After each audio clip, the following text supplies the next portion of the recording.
अब हम लोग विभिन्न परमाणुओं की परमाणु संरचना के बारे में पढ़ेंगे। तो पिछले क्लास में मैं बतला चुकी थी कि परमाणु के दो भाग होते हैं, केंद्रक और कक्ष।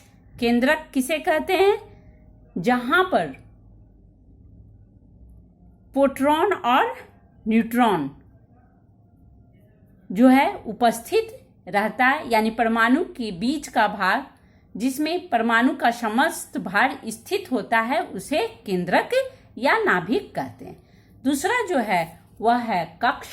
कक्ष में क्या रहते हैं? कक्ष में इलेक्ट्रॉन रहते हैं। कक्ष में क्या रहते हैं?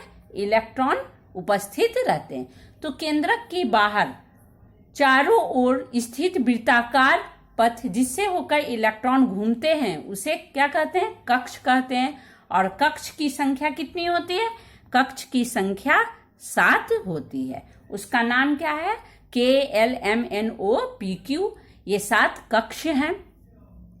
और किसी भी कक्ष में इलेक्ट्रॉनों की अधिकतम संख्या जो है वह 2n² द्वारा ज्ञात होती है, जहां n क्या है?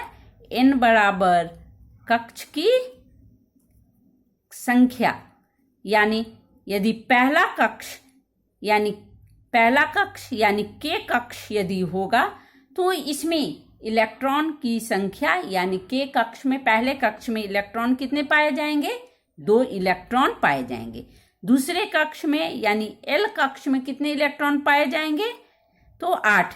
जैसे हम यहाँ देख ले इस फार्मूला पर 2n²।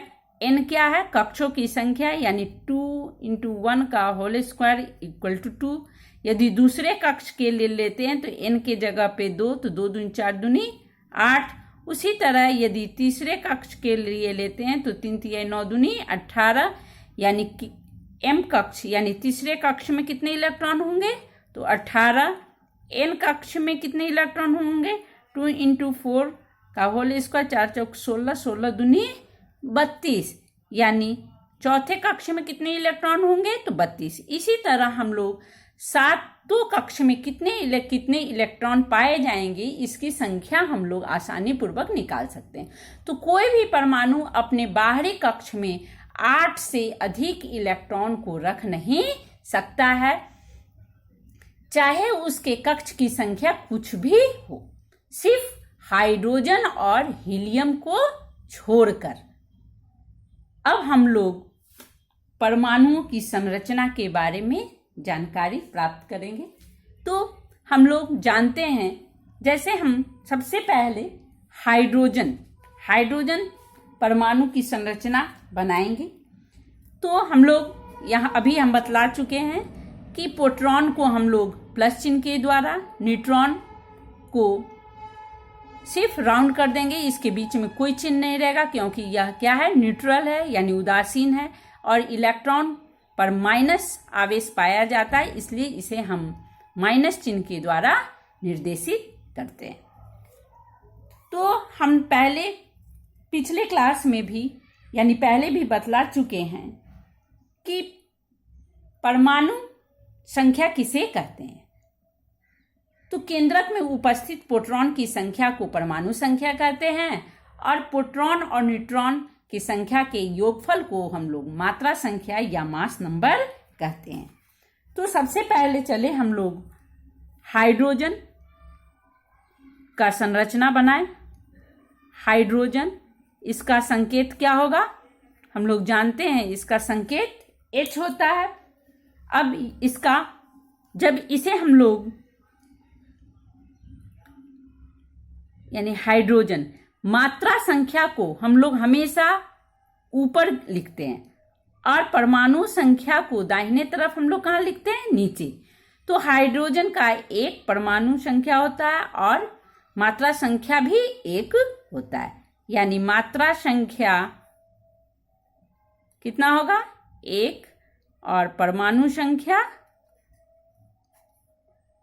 संख्या जो होगा यह भी 1 होगा, यानी परमाणु संख्या बराबर प्रोटॉन की संख्या, क्योंकि केंद्रक में जितने प्रोटॉन होंगे वही मात्रा संख्या कहलाते हैं। तो परमाणु संख्या बराबर प्रोटॉन संख्या बराबर इलेक्ट्रॉन संख्या। यानी जो परमाणु संख्या होगा वही प्रोटॉन का संख्या होगा उस परमाणु में, और उतनी ही इलेक्ट्रॉन का भी संख्या उस परमाणु में होगा। तो यहाँ हाइड्रोजन का परमाणु संख्या 1 है, इसीलिए प्रोटॉन का संख्या क्या होगा? प्रोटॉन की संख्या क्या होगा? 1। इलेक्ट्रॉन का संख्या क्या होगा? इलेक्ट्रॉन की संख्या भी क्या होगा? 1। और न्यूट्रॉन का संख्या क्या होगा? न्यूट्रॉन की संख्या इक्वल टू मात्रा संख्या में से परमाणु संख्या को हम लोग घटा देंगे तो क्या निकल जाएगा? न्यूट्रॉन की संख्या का पता चल जाएगा। तो यहाँ मात्रा संख्या 1 है और परमाणु संख्या भी क्या है? 1 है। तो 1 में से 1 घटा दें, यानी न्यूट्रॉन की संख्या क्या हो गई? हाइड्रोजन में न्यूट्रॉन की संख्या 0, प्रोटॉन की संख्या 1 और इलेक्ट्रॉन की भी संख्या 1। अब चले हम संरचना बनाएं हाइड्रोजन परमाणु का। तो सबसे पहले हम यहाँ जाने कि हाइड्रोजन में न्यूट्रॉन की संख्या है 0, यानी न्यूट्रॉन नहीं पाया जाता है। और जब इसका हम लोग इलेक्ट्रॉनिक विन्यास निकालेंगे तो पहले कक्ष में, यहाँ अभी हम बताए पहले कक्ष में कितने इलेक्ट्रॉन पाए जाएंगे?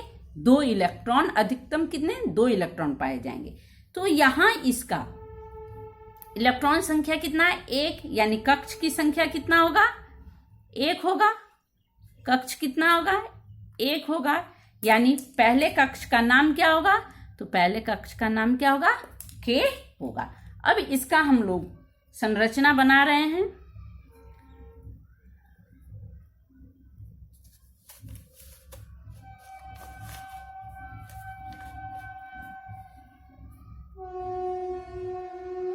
इसे आप लोग सर्किल जो है वे कंपास के द्वारा करेंगी। मैं अभी फ्री हैंड कर रही हूं, लेकिन आप लोग कंपास से राउंड बनाएंगी। अब यहाँ के बीच में केंद्र होगा। बीच में क्या होगा? केंद्र होगा। केंद्र में क्या पाए जाएंगे? तो केंद्र में प्रोटॉन पाए जाएंगे। प्रोटॉन की संख्या कितनी है? 1 है। यानी यहाँ पे हम 1 प्रोटॉन दिखा देंगे। केंद्र में क्या पाया गया? प्रोटॉन। और इलेक्ट्रॉन कितना है? या इसकी भी संख्या क्या है? 1 है। तो इसे हम 1 ठो दिखा दे।